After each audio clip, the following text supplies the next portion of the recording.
Next on the agenda is our short timer Agricultural Commissioner Mark Quisenberry. Good evening. How you doing today?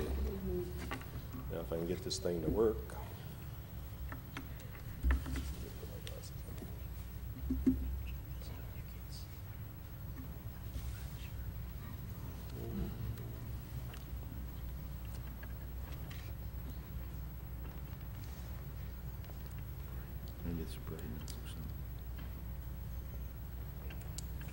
First off, I'd just like to thank the board for being able to serve the board and the community for these last 20 years. And even though I'm moving on in my retirement, I'd like to just do a little synopsis of what we have and anticipated issues coming down the road for us. The Ag Department has basically 24 individual programs that we handle, and we have an excellent staff that is able to meet our mandates for these programs.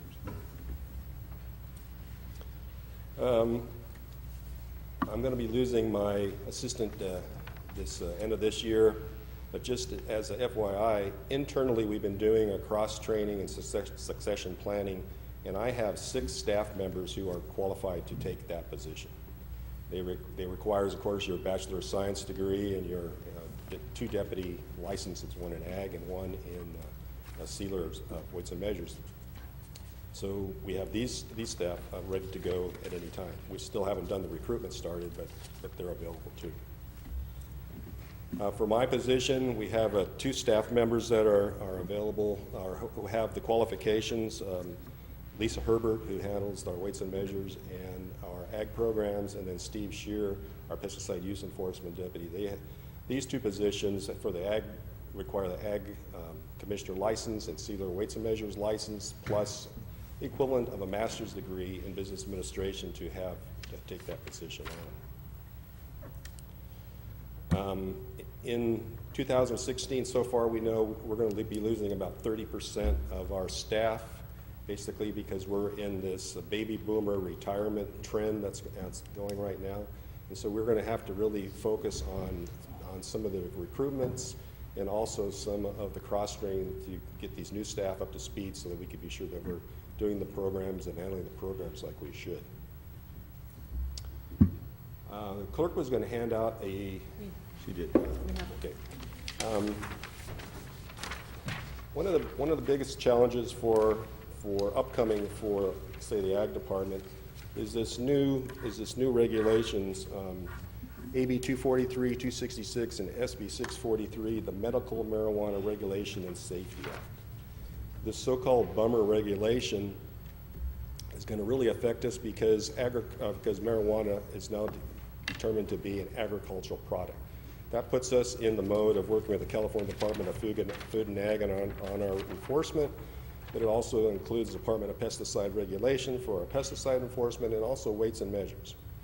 But the biggest issue that I foresee in all this myriad of types of regulation that we're going to be looking at is it will require at least 1 or 2 new staff members for the Ag Department just to handle this type of regulation mandate. I also have another issue with the regulation is how do you protect your staff who's actually doing the enforcement out there to deal with the drug cannabis. I mean, if they're doing weights and measures, they're going to be handling scales, they're going to be handling packaging, if they're going out into the field. So that's something that we're going to have to address down the road for this piece of regulation. Other pertinent issues coming forward are the closed system mixing requirements. The Office of Administrative Law just passed this in November, but it becomes effective January 1st. So we have a lot of groundwork to get our growers up to speed on what they can use in a closed mixing system. Pesticides in schools. This is another issue coming forward. It's being drafted right now in 2016. Coming out for public comment later on this year. Even though it says pesticides in schools, it includes daycare facilities. And just doing our synopsis of what it's going to take for enforcement on that, we're looking at roughly 10,000 acres are going to be affected by this type of regulation if it comes forward, which would mean to me that there's going to actually be another staff person that will have to actually be put on staff just to handle this type of what we call notice of intent and the communication with the schools and with the growers. It's not going to be an easy fix. We have new regulation coming on regarding fumigation notification. That's going to be dealing with basically the buffer zones, et cetera, and the notification next to the neighbors. And that's something new coming down the road, again, in 2016 to 2017. And I mentioned that's coming 2016, 2017 because, like I mentioned earlier, we're going to have such a turnover in our department. We're going to have to really stay on top of these issues. Effective January 2nd, 2017, we have the U.S. EPA Worker Protection Standards coming into effect. California meets or exceeds that, but it's still going to take some tweaking and some communication with the growers. You said that's 2017? Yes, it takes effect January 2nd, 2017. National Transportation Network Systems, currently on-demand type of transportation like Uber and Lyft, they use GPS and unimproved instruments. They basically are charging you to go from point A to point B, and they're doing it on an estimate. It's not really an approved system. So nationally, we're working with the rest of the states to come up with this new technology and how do we incorporate it to make it into an approved system that will be used by everybody.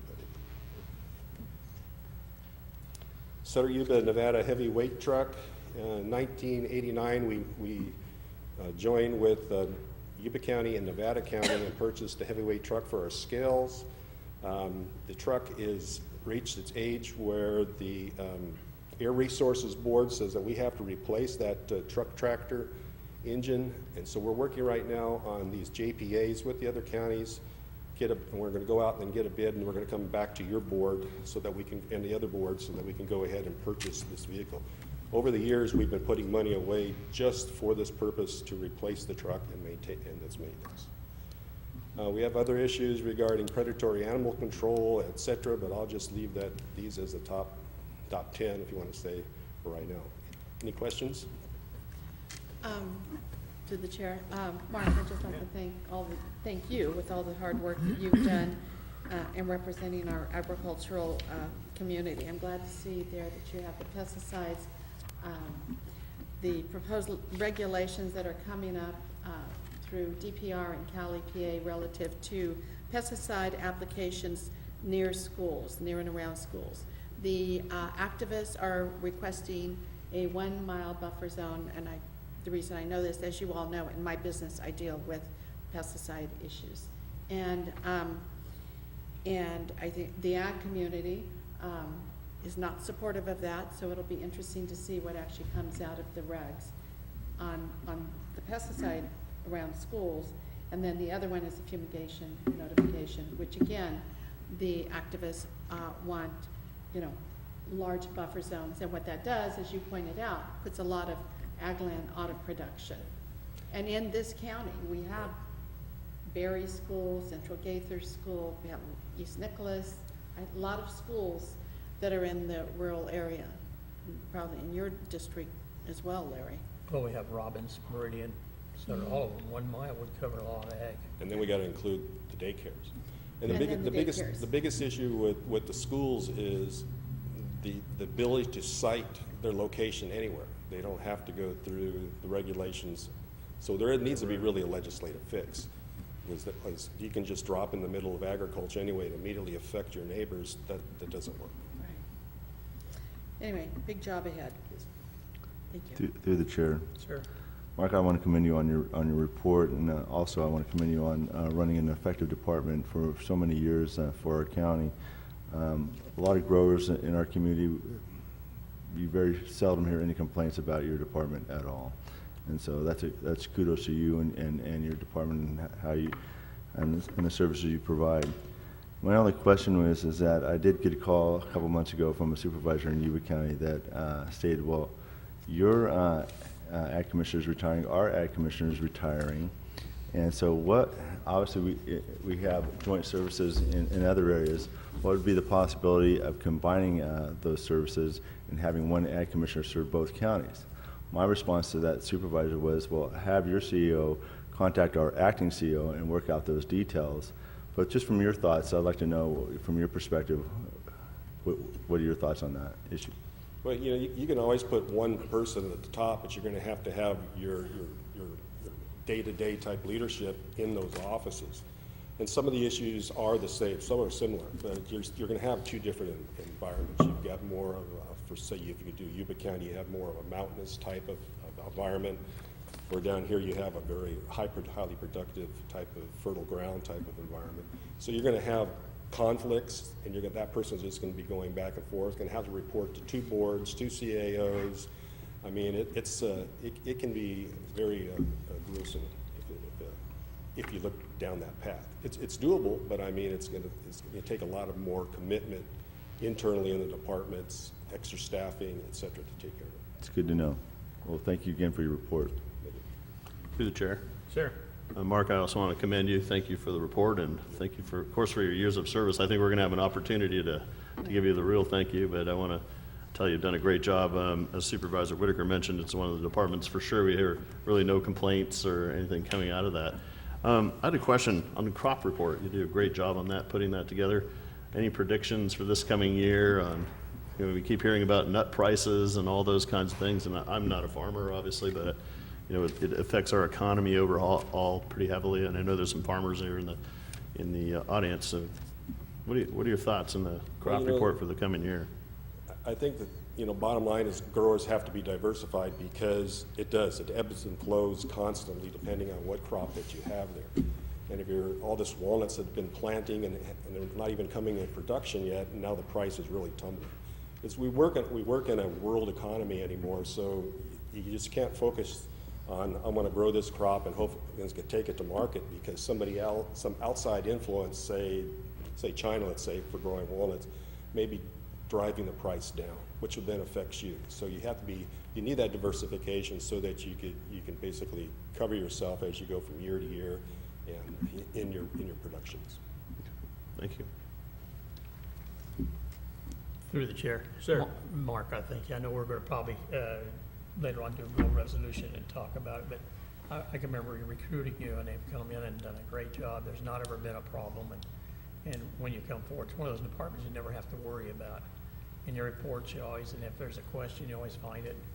I've never had any farmer complaints. Some counties have many, many farmer complaints because of their ag commissioner, but the department's done a great job. And I think they're fair. I mean, even when we hired you, we found out that you were very fair.